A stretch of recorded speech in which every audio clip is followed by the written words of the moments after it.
Bienvenidos a este primer episodio de la segunda temporada de entrevistas a developers dominicanos. En esta entrevista, pues vamos a inaugurar esta segunda temporada que estará a cargo de los Streamelopers, ese canal de YouTube que está dirigido por el señor Emmanuel Toribio. El plato fuerte de esta primera entrega de esta temporada está a cargo de Mitra Mejía, el cual va a ser presentado con Toribio, y Toribio les va a explicar a ustedes por qué escogió a Mitra Mejía como primer invitado. Adelante, Tori. Hey, hola, buenas tardes. Escogimos especialmente a Mitra Mejía porque él es un ejemplo de un developer que es humilde y también es muy capaz, muy chévere. Él trabaja remotamente en una empresa de Nueva York. ¿Cómo se llama la empresa, Mitra? Se llama Wunderkind NYC. Wunderkind NYC. O sea, una empresa bastante chévere que cotiza en la bolsa y él gana como $80,000 a la semana. Vive aquí cerca y le voy a dejar la dirección aquí debajo para que si son atracadores vayan. No, mentira. Hey, vamos a meter esa parte. Pero sí, él tiene un background bastante interesante y las responsabilidades que él tiene, por lo que él me ha contado, son muy diversas y muy chéveres. O sea, él trabaja con JavaScript, trabaja con Go, trabaja con C#, ¿trabaja con C#? No. Con React Native, trabaja en JavaScript. ¿Qué es lo que tú haces en NY Associates? El 90% del tiempo yo estoy trabajando en el frontend con JavaScript. ¿Con qué framework?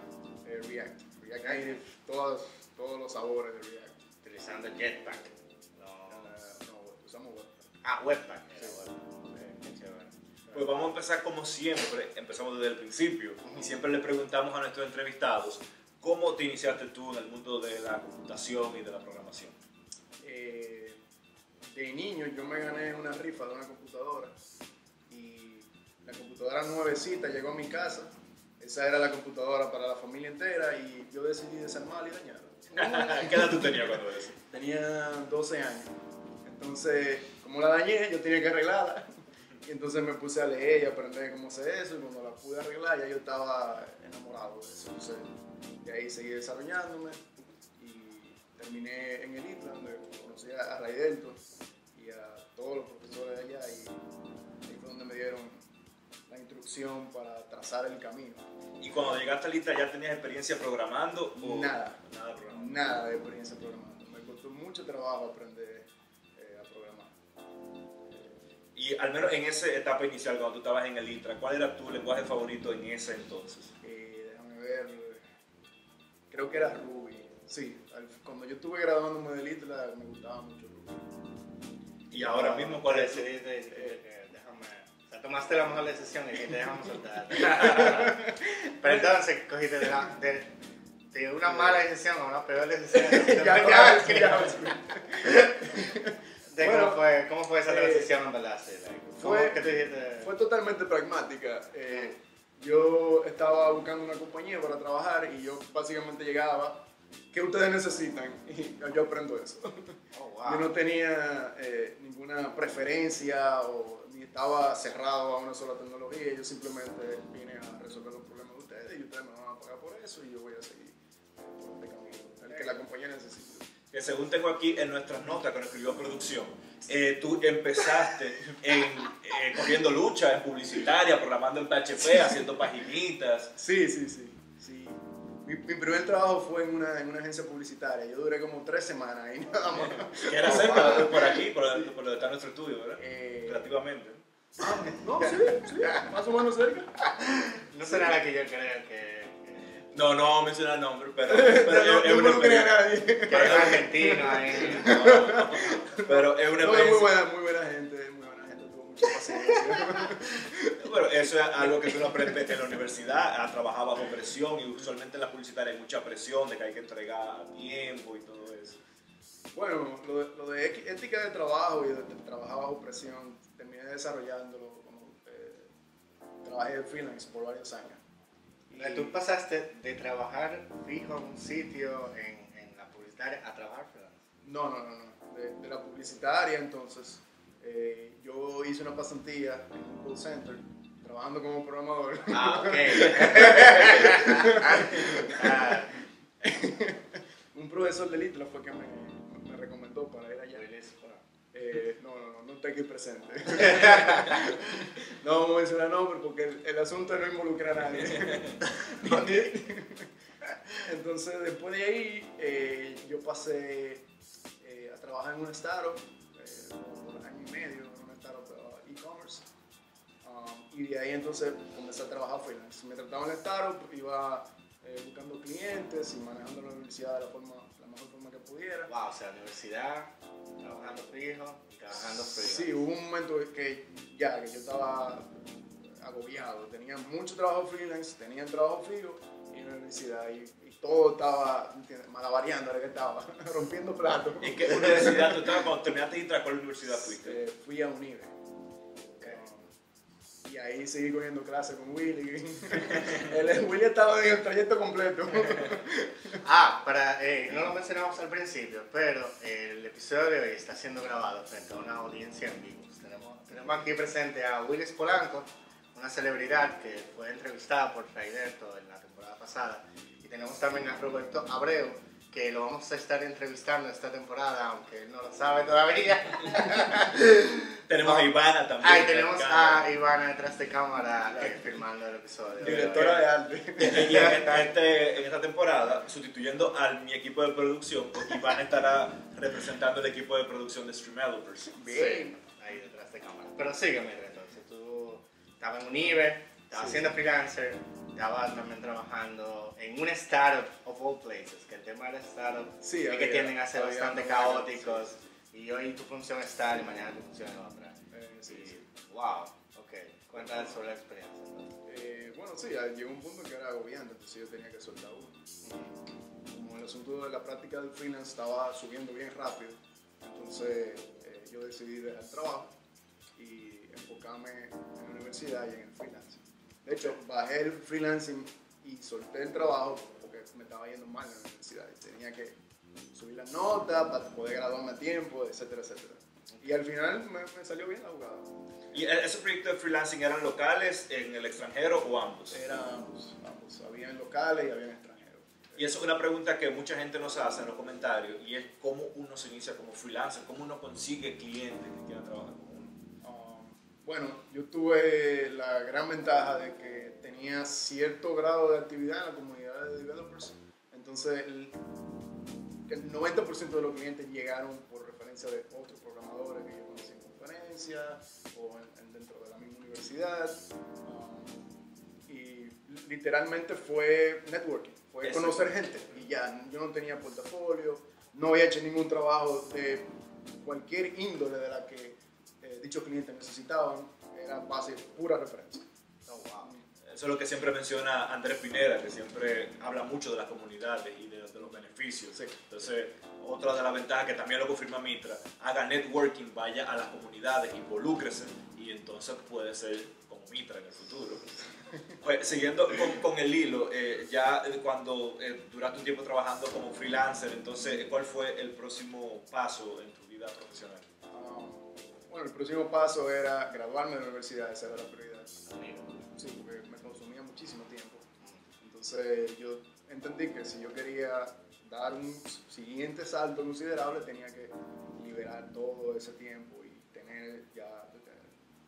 estar establecido profesionalmente.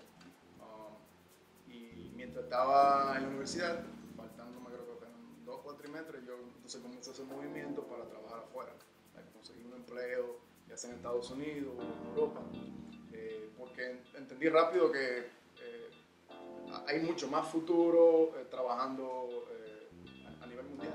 Entonces dije, bueno, vamos a dar el salto lo más pronto posible, no voy a durar 5 o 6 años trabajando en Dominicana, que pudiera haberlo invertido trabajando fuera. Entonces, estando en la universidad comencé a hacer los movimientos, me metí en grupos de Facebook de comunidades extranjeras y contestaba preguntas, me ofrecía para dar ayuda. Yo hice varios trabajitos chiquitos de e-commerce gratis, literalmente, pero nada más para que la gente supiera que yo puedo creando portafolio, ese tipo de problemas.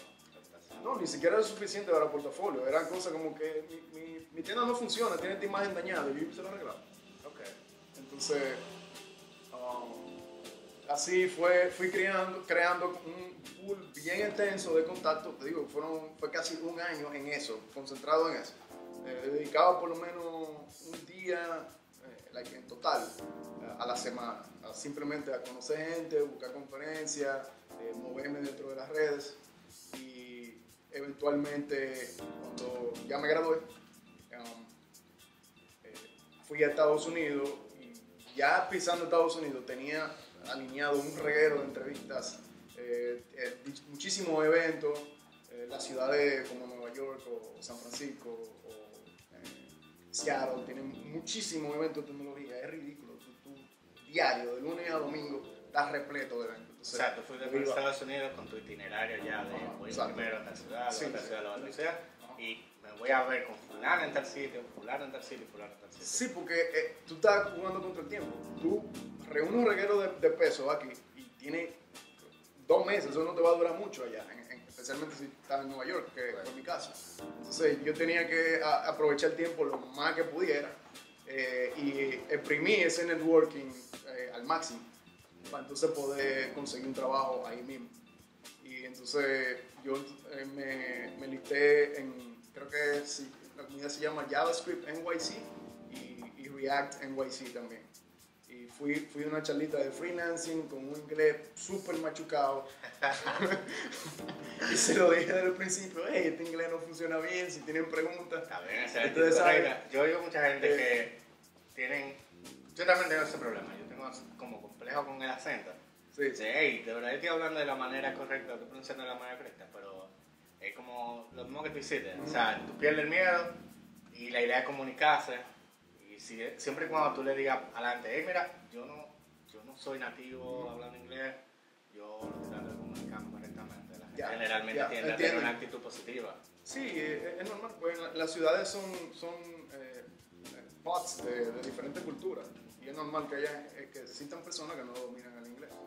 Entonces, no es tan problemático como uno pensaría. Lo que es muy intimidante, tú siendo un piojito, ¿verdad? Dentro de la escala profesional y hablarle a gente que hay muchísimas eminencias. Hay cualquiera ha escrito libros de programación, tienen compañías exitosas y están ahí comiendo pizza y bebiendo cerveza como cualquiera de nosotros. Entonces, fue muy intimidante al principio, pero me ayudó muchísimo a romper el hielo y a entender que todo el mundo es humano y que tú puedes hablar con quien sea sin sentirte intimidado por su nivel. A mí me pasaba eso con Raidel, porque Raidel tiene un nivel grandísimo. Yo iba a mi evidencia, ¿cómo te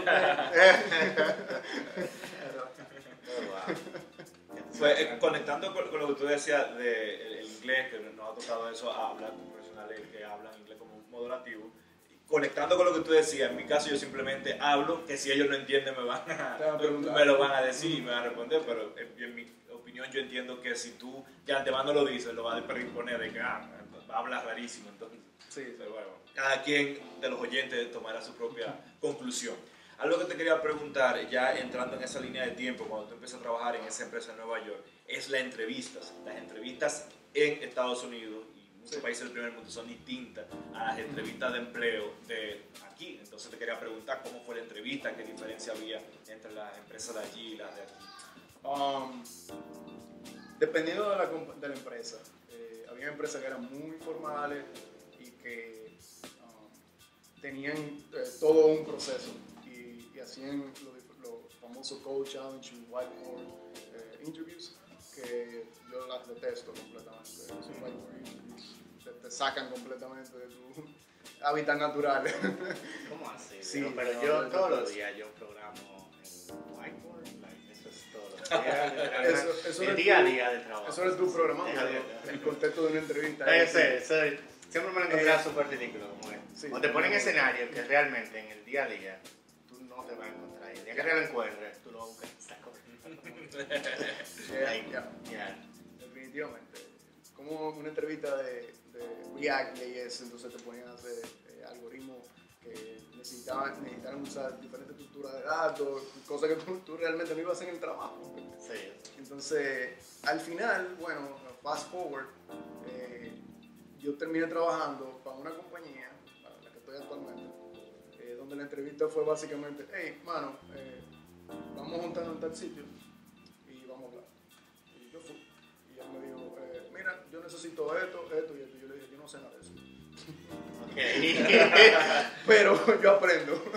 Okay. Y él, y comencé a trabajar, eso fue un jueves, el lunes yo estaba en el stand-up.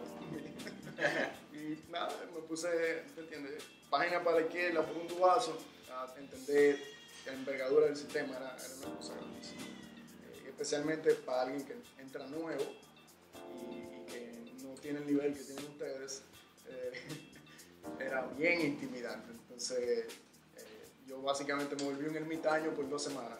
Eso era programación 24/7 por 2 semanas pisado para subir. Salía a beber, que nada, mujeres. Nada. Eso era programación y programación y ya. Wow. Volviendo un poco atrás, tú mencionabas el tema de la estructura de datos y algoritmos en la entrevista. Sí. Hubo un debate, el top 5 de los debates más acalorados de developers dominicanos, el grupo en Facebook de 2019, era precisamente ese, de si es necesario tener conocimientos de algoritmos y estructura de datos para ser un programador web. Entonces te quería hacer esa pregunta a ti. ¿Tú entiendes que son necesarios esos conocimientos de algoritmos y estructura de datos para ser un buen desarrollador web? Claro que sí. Que tú lo vayas a usar todos los días, eso es otra cosa. Pero entender cómo la computadora funciona y cómo la mayoría de las soluciones están hechas debajo del capó, ayuda muchísimo. Y hay veces que tú tienes que, no es siempre, especialmente si tú trabajas web frontend, que tú necesitas crear ese tipo de soluciones. Si tú mientras más tú te alejas del frontend, más te sumerges, entonces más sube la probabilidad de que tú necesites esos skills. Pero sí es necesario. Es como nadar sin saber patalear. Pues Ivana, la directora del equipo de producción, nos pasó unas notas donde dice, Mitra dice aquí, y cito, la diferencia entre los programadores de Estados Unidos y de República Dominicana no es tan abismal como las personas creen. Entonces, háblanos un poco del contexto. ¿Por qué entiende que no hay tanta diferencia entre los programadores de Estados Unidos y los de aquí? Bueno, primero eso es una percepción personal. Y yo estoy generalizando muchísimo con eso, así que lo pueden tomar con, no un granito de sal, una cucharada entera. Sí. Pero lo que pasa es que veo que hay los programadores locales tienden a poner muchas excusas que no son muy válidas y que es más intimidación o miedo a ese riesgo tan grande que uno incurre lanzándose a un país desconocido. Y eso es normal. Cuando yo pedí el taxi para irme al avión, yo estaba súper bueno, como que si yo tengo que trabajar en un McDonald's por 2 meses, lo vamos a hacer.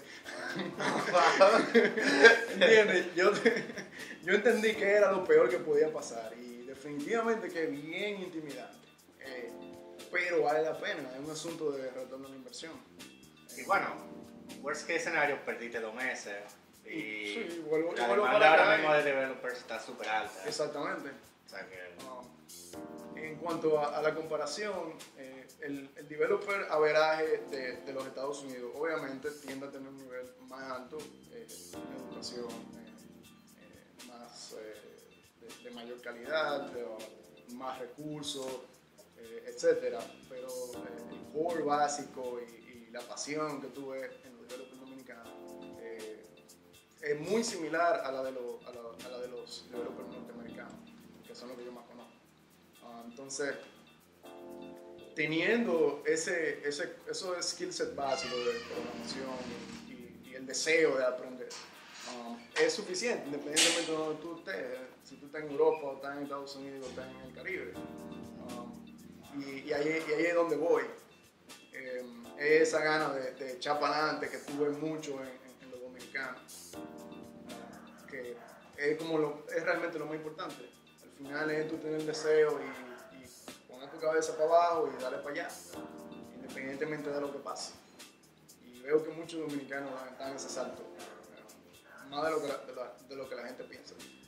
Veo que tu opinión contrasta mucho con lo que piensa el señor Chris Consino, el dueño de Intelisys.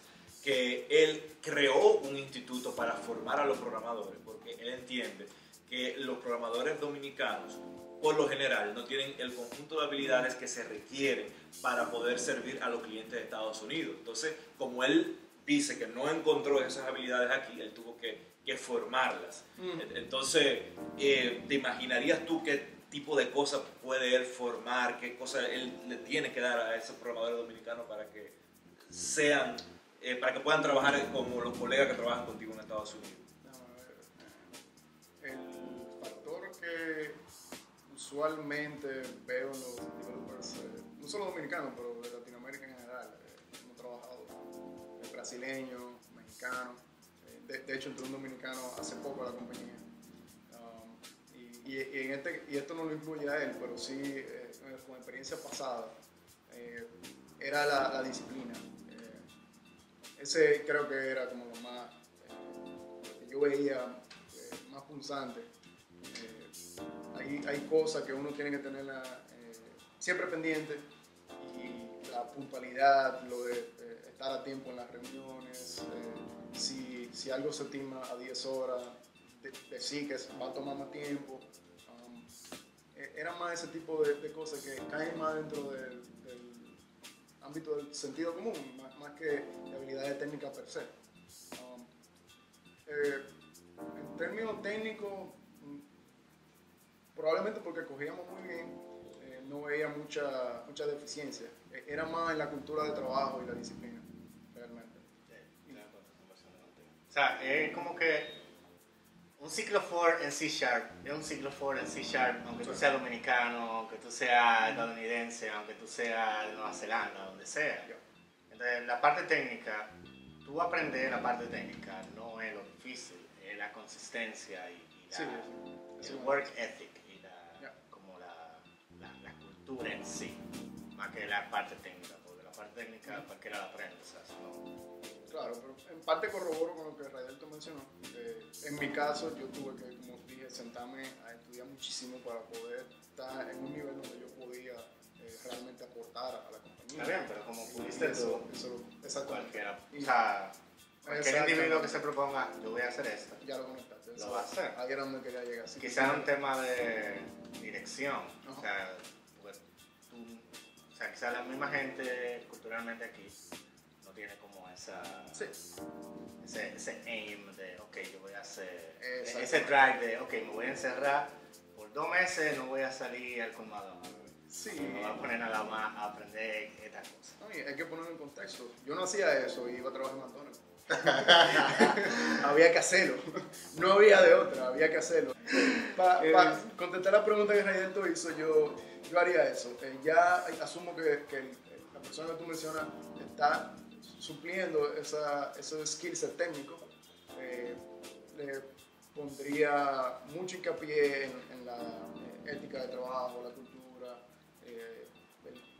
esos soft skills que tanto se mencionan. Le daría mucho más duro a eso. Definitivamente. Tú mencionaste la disciplina, y parte de la disciplina mencionaba esa capacidad de poder estimar de manera lo más acertado posible. Y entonces eso me lleva a preguntarte sobre la metodología de desarrollo que utilizan. ¿Qué están utilizando? ¿Scrum? ¿Alguna otra metodología ágil? ¿Qué utilizan en tu trabajo? Nosotros tenemos un mangú, literalmente un mangú de metodología. Nosotros tenemos trocitos de Scrum, trocitos de otras metodologías, y básicamente nosotros listamos las necesidades que teníamos y las diseñamos acorde. Entonces, esa es la metodología de la compañía. Así no. Yo no le puedo poner ningún nombre. Okay. No tienes sprint, bueno, tú mencionas que tienes dailies, tú mencionaste que tienes daily meetings. Tenemos daily meetings, pero son bien flexibles. Hay veces que se hacen por chat, hay veces que no se hacen si no son necesarias. Y usamos una metodología que le decimos story points on the go. Y eso es que nosotros tenemos que asignarle nivel de dificultad a cada tarea antes de comenzar a trabajar en ella. Y para eso tú tienes que entrar en proceso de estimación, que es muy raro que se acerte bien. Yo diría que estimar es adivinar, es una adivinación educada. An educated guess. Yeah, that's right. Still guessing. Yeah. Like, Nosotros empezamos, creo que era con un success rate como de 42%, que me lo encontré bien alto sí, para comenzar con alto. eso. Y ya tenemos que dar por el 60, 58, por ahí más o menos. Es que a medida que uno va trabajando y las tareas se vuelven un poquito más repetitivas, es mucho más fácil. No, y cuando tú creas también el framework de trabajo, que ya tú sabes, como tú identificas los diferentes tipos de tareas, aunque sean diferentes, tienen ciertas características que se repiten y ya tú sabes, ok. Yo tengo un checklist para estimar. Hay que probar el asunto, hay que crear pruebas unitarias, hay que correrlo en diferentes plataformas, cuáles son esas, cuánto tiempo lleva cada una. Hay que hacer code reviews, los code reviews pueden tomar mucho tiempo y en ese back and forth de el reviewer encontrar algo que hay que cambiar, tú arreglarlo, él vuelve y lo corre, encuentra otro problema, se puede perder muchísimo tiempo. O sea, tu estimación es desde empecé hasta que eso te criteria accepted y eso te produce. Sí, literal, todo. Eso es muy importante porque muchas veces la gente no está en la misma página. ¿Cuál es la definición de acabado de la tarea en sí? Para mucha gente, el done es aceptar un pull request, pero no necesariamente aceptar un pull request. Es como tú dices, hasta que no están en producción, que lo probaron, hicieron una prueba de integración, Pana vino, hizo una cosa rarísima y explotó como quiera y tú lo corregiste. Eso no ha terminado la tarea. O sea, no está terminada hasta que no se termina cada una de las cosas que lleva. Pero está muy chévere en verdad. Aunque, ¿cómo tú puedes estimar el tiempo que va a durar una gente probando una cosa que te hiciste? Exacto. Entonces, tú no ves el futuro, mano. Precisamente, pero tú acabas de decir que en tu metodología tú incluyes el tiempo de que fulanito lo va a revisar y me va a retornar la retroalimentación de eso. Sí, yo lo incluyo, pero hay un note en negro grandísimo abajo del checklist que dice, prueba muy bien lo que tú hiciste, bien riguroso, o sea, en la prueba tuya, asegúrate de que, trata de asegurarte de que no hay bugs. Porque la versión 100% bug free tuya es una versión que sí tiene bugs para el reviewer. Él va a encontrar algo. Eso es casi siempre. Entonces, si tú lo entregas sin estar 100% seguro de que está bien, ahí es donde puede comenzar el back and forth que mencioné, donde se pierde mucho tiempo haciendo pruebas y reviewing the code. Bueno, pero si ustedes llevan pruebas unitarias y pruebas de integración, en verdad no debería ser tan traumático cuando tú agregas, por ejemplo, un feature nuevo, tú modificarlo, porque se supone que si todo tiene sus pruebas unitarias y tú agregaste algo que rompió otra cosa, que quizá nada más es tangencial, que ahí es cuando vienen los líos, que el QA encuentra una cosa que no tiene nada que ver, o tú piensas que no tiene nada que ver con lo tuyo, te queda como, ok, pero ¿y cómo yo estaba supuesto a saber que eso iba a romper?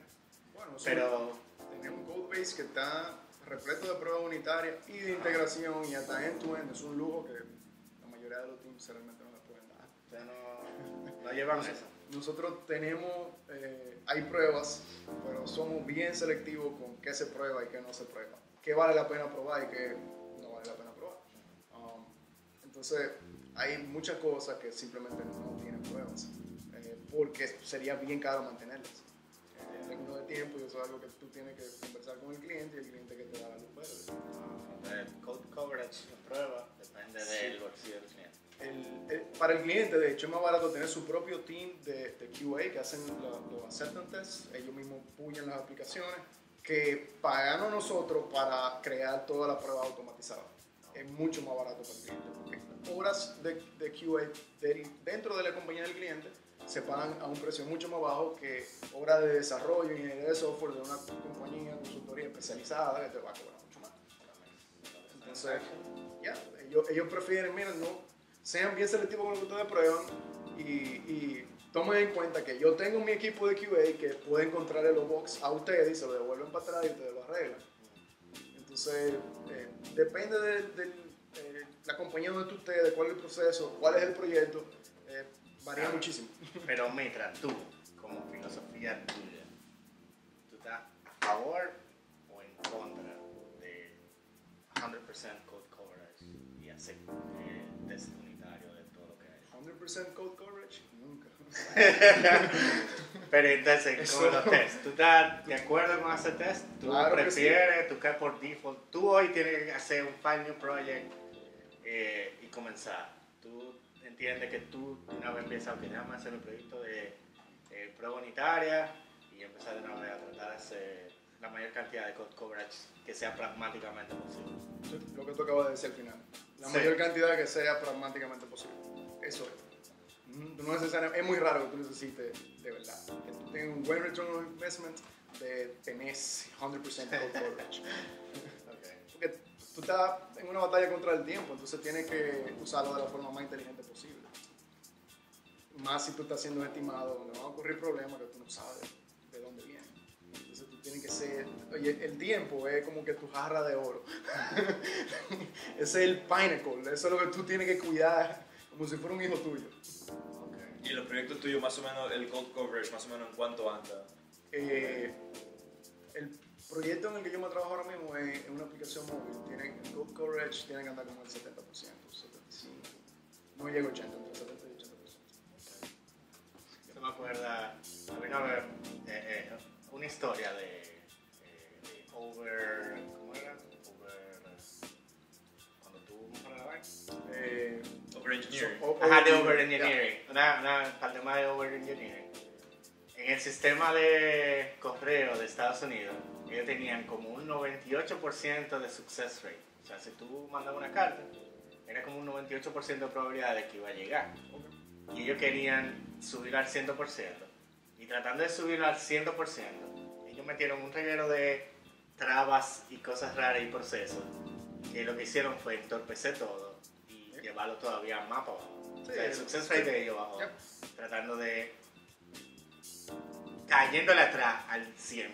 Cayéndole atrás a un número imaginario. Para subir ese 2%. Ajá, para subir ese 2%. Ellos perdieron muchísimas cosas, 6 meses. tuvieron muchísimo el descontento del empleado del Postal Service y toda esa vaina. Fue como que, wow. Entonces, como lo que tú dices, o sea, a veces Y ya te la tú reglas. no tienes... Ajá, exacto. El 20% del trabajo que genera el 80% de los resultados. Exactamente, entonces como que si hay una parte que no es crítica, tú no tienes que hacer testing de un método que lo que hace es concatenado un string. O sea, no. O sea, like, why? O no sé. Sí, es un ejemplo. Y siguiendo con el stack de tecnología que ustedes usan en el trabajo, ¿qué usan para el Continuous Integration? Usamos... Absence. No. Nosotros tenemos nuestro propio servidor de Continuous Integration, usamos Circle CI. No usan otra, hacer un proyecto, no usan cosas diferentes. No, tenemos todo Circle CI. Paquete, usa CI diferentes. No, clientes diferentes, muchas veces tienen cosas diferentes. Por ejemplo, me ha pasado que el cliente dice, no, nosotros tenemos nuestro Team City, la hoja de credenciales, de lo configura. Nosotros usamos todo lo nosotros en Microsoft y usamos App Center, configurando los. Yo no soy el que decide eso Ah. en la compañía, pero mi experiencia trabajando ahí es que tratamos de tener la mayor cantidad de oversight del proceso de desarrollo posible. Hay algunos casos que el cliente pide algo específico que hay que concederlo, pero mientras más control tú tienes de tu infraestructura y tu proceso, menos problemas tú vas a incurrir, menos problemas inesperados. Si tú tienes un cliente que está de por medio, ya tú estás creando una dependencia que eventualmente te va a generar un lío. Claro, tú lo dices como una cosa apocalíptica. Lo pongo así para que, ¿entiendes?, se quede en la cabeza. Yeah. Pero no es tanto así apocalíptico. Puede ser, estamos hablando lo que pudiera ser y no fue. Pero es algo a tomar en consideración. Y siguiendo en la línea del tiempo, aquí veo en la nota que nos manda producción vía Iván, de que luego de un mes, 3 semanas, un año, 3 meses y 2 semanas, tú decides irte de Estados Unidos y regresar a República Dominicana. ¿Qué te hizo tomar esa decisión de emigrar, de volver de Estados Unidos a vivir otra vez en República Dominicana? Ok, eso es una buena pregunta. Uno tiene que evaluar dónde va a vivir. Y yo lo que hice fue una tablita de pro y con. Un método súper sofisticado. Tú imaginas, ok, 1 por 52. Esa fue una. Ok. Sí, obviamente los dólares rinden muchísimo más en República Dominicana. Yo estaba viviendo en Nueva York, que es uno de los estados más caros, no solamente en precios, pero también en términos de impuestos de los Estados Unidos. A pesar de tener mucha familia en los Estados Unidos, aquí tenía más familia todavía. Eso también agregó a los pros. Todas mis amistades de toda mi vida están aquí. Entonces,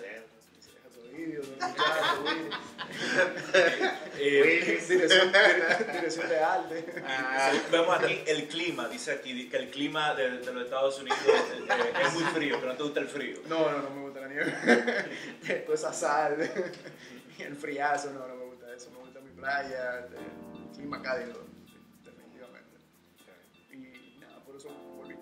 Y entonces cuando tomas esa decisión, ¿cómo tú lo comunicaste a tu empleador?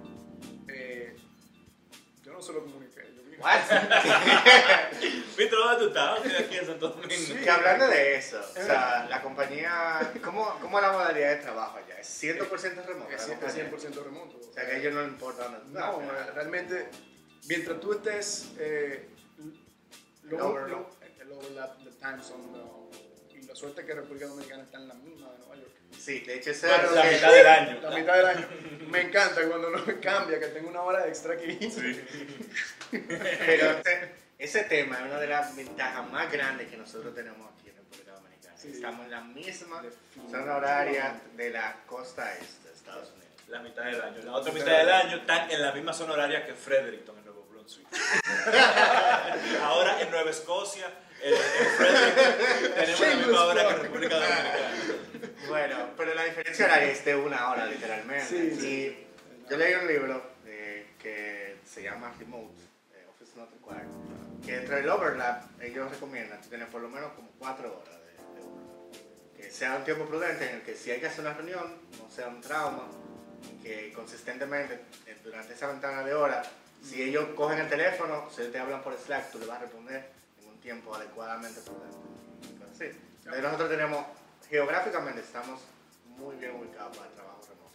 Sí. Pero sigue contando la historia. Entonces, yo tengo una anécdota. Te agarraste y te fuiste. En cuanto a eso, en cuanto al time zone, en la empresa donde yo trabajo, los headquarters están en Holanda, pero tenemos gente trabajando en la costa oeste y nosotros tenemos la hora de aquí. Entonces, las reuniones de nosotros las hacemos a las 11 de la mañana de aquí, que significa que son las 7 de la mañana en la costa oeste y las 4 de la tarde en Holanda. Yo me acuerdo, yo trabajaba con un equipo de la India y yo me acuerdo que las reuniones con ellos eran como o a las 12 de la noche de nosotros, que creo que eran las 8 de la mañana de ellos, o como a las 7 de la mañana de nosotros. Que son las 3 de la tarde de ellos. Ajá, una cosa como que o yo me dormía súper tarde o me tenía que levantar súper temprano para poder participar de la reunión. Eso era, no cool, bro. Es muy relevante la zona horaria. Nosotros trabajamos con un japonés una vez y el pobre, mierda. A las 3 de la mañana él comenzaba a trabajar, a las 3 de la mañana de nosotros. Ya tú sabes. Y también tenemos a alguien en Rusia, un tipo buenísimo. Pero había muchas veces que él estaba trabajando bien tarde, entonces está en comunicación instantánea con el resto del equipo. Y obviamente eso eventualmente le va a costar en términos de salud y eso es importante considerarlo. Y hablando de trabajo remoto, eso a ti de trabajar en la casa, ¿no te da un poco de depresión, de pasarte el día entero en tu casa sin salir, sin ver a nadie? Bueno, tú trabajas en un coworking space, ¿cómo tú manejas eso? Yo trabajo en mi casa, no me da depresión porque inmediatamente dan las 5, yo hago como Raidel y tiro un podcast. ¡Corre! ¿Quién es ¡Corre! ¡Guáquete! Yo creo que eso no contesta la pregunta. Sí, pero y quería preguntar, o sea, que no es sostenible tú hacer eso todos los días. No, es que los seres humanos inherentemente somos sociales, eso está en la biología. Necesitamos interacción otros seres humanos. Y por eso estás aprendiendo a bailar salsa ahora. Es más porque es una de esas cosas que yo siempre fui bien malo en eso. Oh, wow. Y entonces yo dije, un día me levanté y dije, ¿qué es lo que a mi mamá me cuesta trabajo? Y yo me puse otra vez, una listica, esto es lo más difícil para mí, vamos a hacer eso. ¿Y te pusiste en clase o con amigas o con...?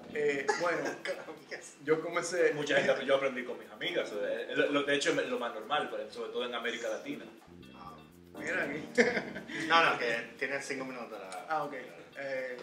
Sí, yo cogí muchísimas clases, todavía sigo cogiendo clases. Y fue bien traumático, muchísima lucha en eso.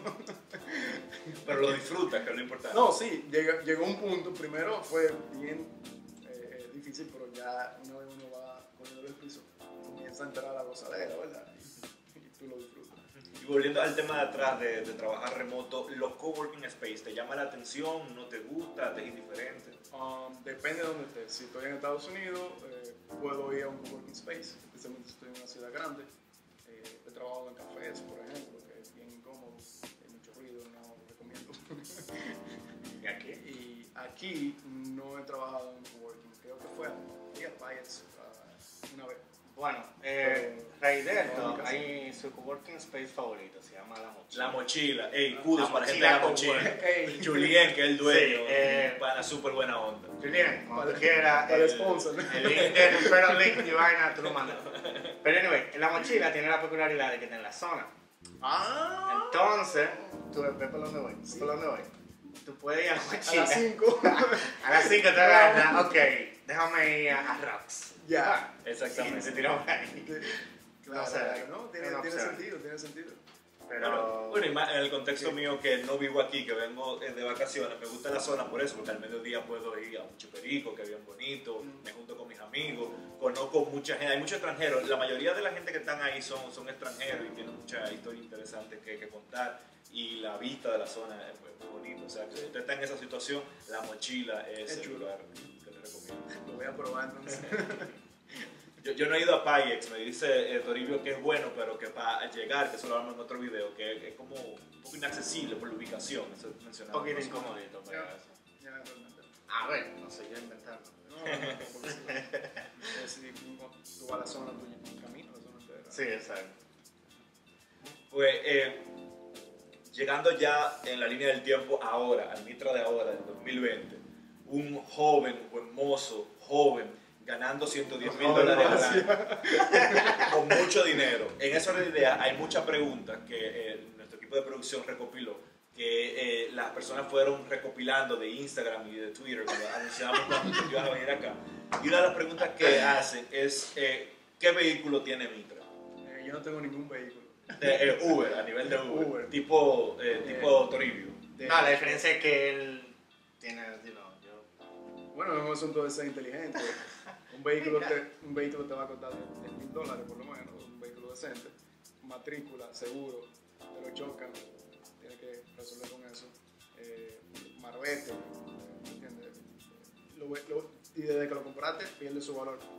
Y básicamente un carro es un pozo donde tú vas a tirar dinero.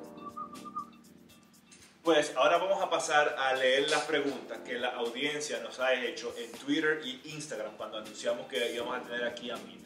Tenemos a Sasha44 que pregunta algo que ya me sé la respuesta. Pregunta que si Mitra tiene novia y ya sé la respuesta que sé que sí. Ahora no sé qué quiere responder él. Oh, wow. En cámara. A que me voten. No, sí, yo estoy cogido. Tengo una novia. Pues dice Raúl40 de Puerto Rico que si tú eres de ambiente, no entiendo la pregunta. Si hay alguien de Puerto Rico que esté viendo la entrevista, escríbenos en la caja de comentarios qué significa ser de ambiente. O sea, tigre que baila, es joven, tiene cuarto. Yo estoy aprendiendo de Right. Falta mucho. Ok, dale. ¿Qué tú haces en tu tiempo libre? Cuando estás jugando Mortal Kombat, bailando salsa. Ey, no somos Mortal Kombat. Y es que no, estamos jugando ahorita. Y el pana, yo gané la primera la gané. Y fue como, déjame yo dejar que Manuel gane la primera, para que no se sienta mal. y después más nunca, ¿sabes? Yo aprendo en el camino. Right, ok. Viendo cómo la cosa funciona. Chévere. En términos de cosas, aparte de la programación de trabajo. Hobbies, qué sé yo, tú lees libros. Sí, sí, mucho. O yo leo libros. Ahora mismo estoy terminando el 4-Hour Workweek. Me está gustando muchísimo. Y el siguiente que tengo en el queue para leer es It Doesn't Have to Be Crazy at Work. Convenientemente yo tengo ese libro. Ese libro, exacto. Para Sí. el staff de Stream Developers, que le damos libros. Sí, Entonces, en producción, pásame el libro ahí para anunciarlo ahí, para enseñarlo en la cámara. Y conectando con eso, algo que nos pidieron en la primera temporada fue que le pidamos a las personas que entrevistamos que recomiende los libros que más le han gustado, ya sea de la carrera o del sentido general. Pronto, amor. Lo podemos editar, ¿cómo la vaina? No, una pregunta. ¿Qué es lo más difícil que te han puesto, que te has tenido que hacer en el trabajo? ¿Botar una gente? No.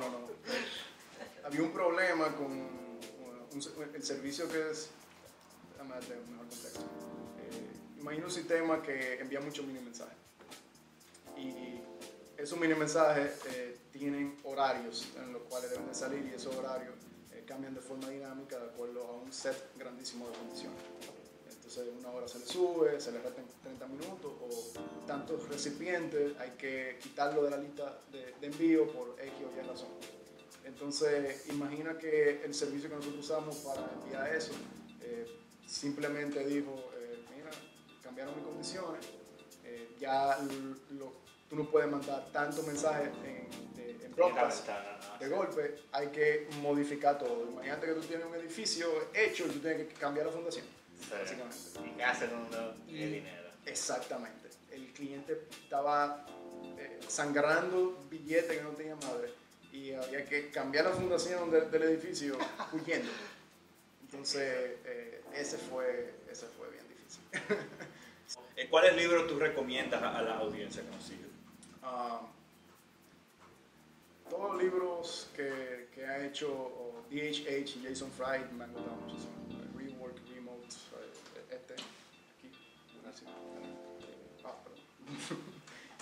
Vamos a poner links debajo en la descripción para si lo quieren comprar. Sí, esos libros me Aquí yo gustaron. tengo Rework.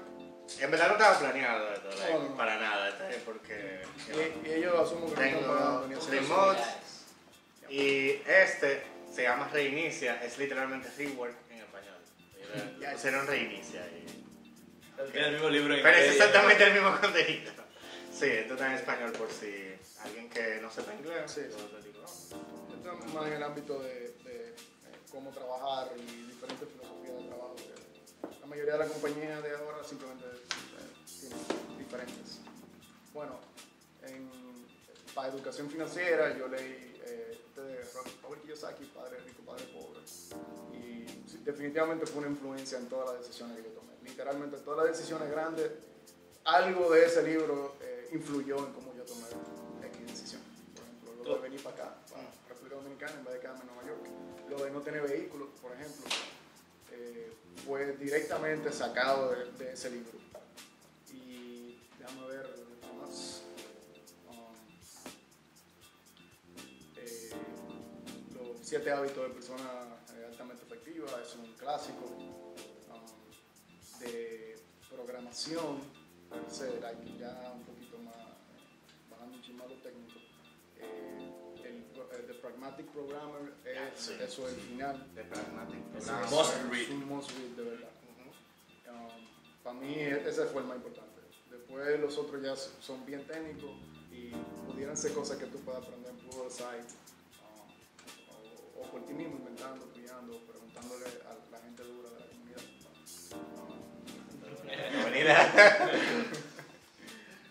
Pero sí, yo creo que con eso ya.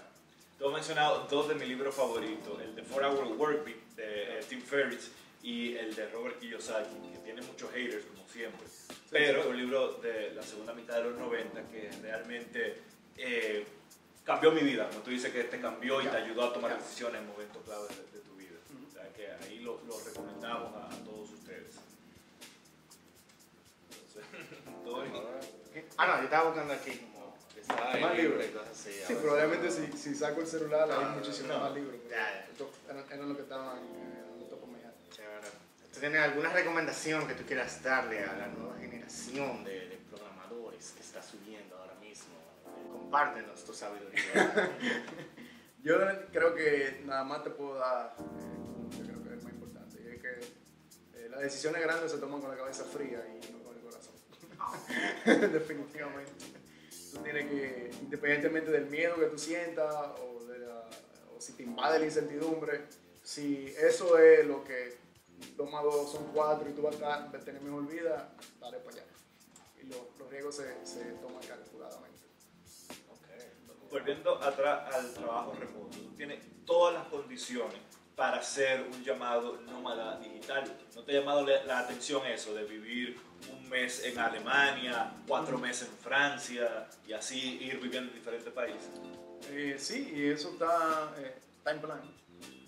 Pero primero yo hago la cosa usualmente bien despacio y poco a poco. Y espero tener una fundación bien sólida antes de comenzar a dar esos saltos de país en país. Y, por ejemplo, primero tienes que tener una buena cantidad de dinero ahorrado. Y vamos a suponer que tú estás en Argentina y la compañía tuya cerró. Y, hey, papá, ya no hay más nada. Yo decidí que no voy a tener empresa, estoy harto de programar. Que el dueño de la compañía dijo que ya yo no quiero fungir con esto. Bye, todo el mundo. Eso puede suceder. ¿Entiendes? Ahí, tú tienes que, si tú te vas a mover y vas a dar diferentes saltos, tener un plan de contingencia contra lo peor que puede pasar te da muchísima seguridad y paz mental. Y cuando tú tengas un país nuevo, hay muchas cosas que tú tienes que aprender que van a ocupar, van a requerir mucho de tu energía. Y lo último que tú quieres es consumir esa energía en preocupación. Entonces nada, es así, yo trato de planear las cosas meticulosamente y ejecutar a orden. Cuando tú te retires, ¿qué tú piensas hacer? Lo menciono porque he escuchado respuestas muy interesantes. Por ejemplo, Toribio dice que él se quiere retirar en un campo remoto de Nueva Zelanda y ser leñador cuando él se retire. Eso es 100% real. No Yo sé por qué te pensaba estás que riendo. no era tuyo, loco. Pero eso lo explico otro día. Ahora te voy a preguntar, ¿tú cuando te retires? ¿Qué tú piensas hacer en tu retiro? Es similar, pero en una playa o algo así, loco. Y sembrar mi comida, ¿entiendes? Me interesa mucho la siembra y lo de subir matica. Pero, no sé, ¿tú quieres decir algunas últimas palabras? Ya tú le diste la pepita de sabiduría, pero ¿alguna otra cosa que quieras agregar antes de que concluyamos esta entrevista? Que asistan a los eventos de la comunidad y a toda la conferencia que se dan. Eso es, yo creo que es una de las cosas más importantes, definitivamente. Hablando de la comunidad, perdón, que ya dije que íbamos a terminar, se me olvidó preguntarte sobre el tema de open source y contribuir a proyectos de código libre. ¿Tú contribuyes a algún proyecto de open source? Actualmente no, tengo mucho tiempo que no trabajo en open source, pero he contribuido a un par de proyectos. ¿Tú recomiendas a la gente que lo haga? Claro que sí, claro que sí. ¿Algún beneficio o algo que genere eso? Que tú quieras puntualmente decir, háganlo por esto. Es muchísimo y yo no pensaba que iba a ser tanto cuando comencé a hacerlo. Primero tú lees código de otra persona y aprendes de ello, diferentes formas de hacer las cosas. Obligatoriamente tienes que desarrollar tu habilidad de trabajar en equipo y adaptarte a las reglas de los proyectos. Todos los proyectos open source tienen sus reglas y condiciones. Una cosa chiquita que se puede ver pequeño a simple vista, pero es grandísimo, es cómo manejar los pull requests, cómo tú hacer un buen pull request que detalle lo que pasó, cómo se prueba, qué tú hiciste, cuáles pueden ser los problemas potenciales, qué la persona que va a revisar debe de poner hincapié. Me ayudó muchísimo para el trabajo que lleva una compañía, definitivamente. Y al final, muchas de las cosas que aprendí en otros proyectos open source terminaron siendo parte del estándar de la compañía. Y entonces, de verdad, es buenísimo. tú quieres aprender una tecnología, esa es una de las mejores formas de hacerlo también. Yo lo veo como una forma risk-free de tú exponerte a un estándar de trabajo Sí, de la industria. claro. Porque tú literalmente estás dando mano de obra gratis. Y worst case scenario, tú vas a recibir feedback de lo que tú estás mandando. Claro. Que eso vale oro. Sí. Porque están diciendo cómo se hace una cosa correctamente. Bueno, a la hora de contratar a un programador, si tú ves que tiene mucho trabajo open source, eso te está validando que el tipo sabe trabajar en equipo y que puede ser parte del team. También. Entonces, aun si tú nunca has trabajado en una compañía, tener eso te da mucho peso y te va a poner en una lista aparte del resto de los aplicantes. Ya saben. Hagan su pull request a emplea.do y a su proyecto open source favorito. Y ya, ok, ahora sí. Las últimas palabras. No, todavía. ¿Todavía? Yo tengo una pregunta. En cuanto Estaba peor que el Señor de los Anillos, ya tenemos como originales. en el área del arte, tú en la música, ¿tocas algún instrumento? ¿Te gusta pintar? ¿Te desarrollas de alguna manera en el área artística? Yo titubeé varias veces esa área del arte que te acabo de mencionar. Cuando era mucho más joven, más pequeño, dibujaba mucho y tomé muchas clases de música y aprendí a tocar la flauta transversa.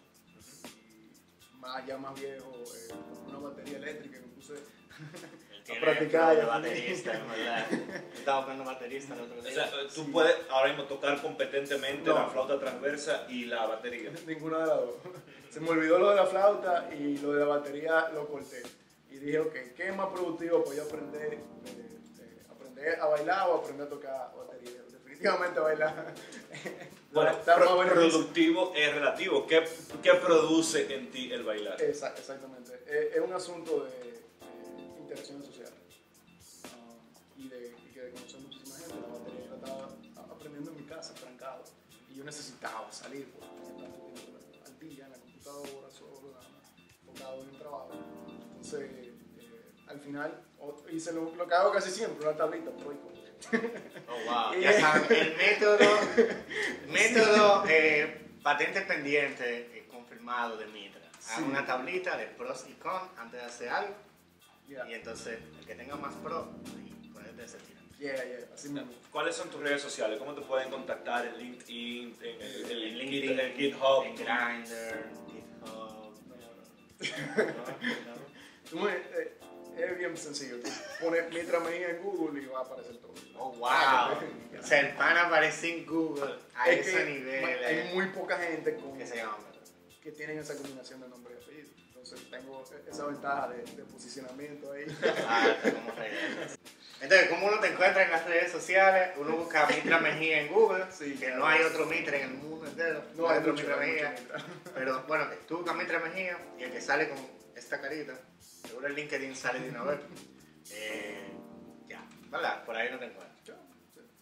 Tú no tienes problema que la gente random te manda un invite en Facebook o Instagram. Si no sé quién es ni lo conozco, yo no lo sé. No lo hagas, no, ¿verdad? Pero por lo menos te pueden encontrar y pueden ver más o menos que tú andas en LinkedIn. Sí, claro. ¿Y tú usas Yo Twitter GitHub. habitualmente? No, es muy raro. Pero en GitHub tú eras activo en GitHub.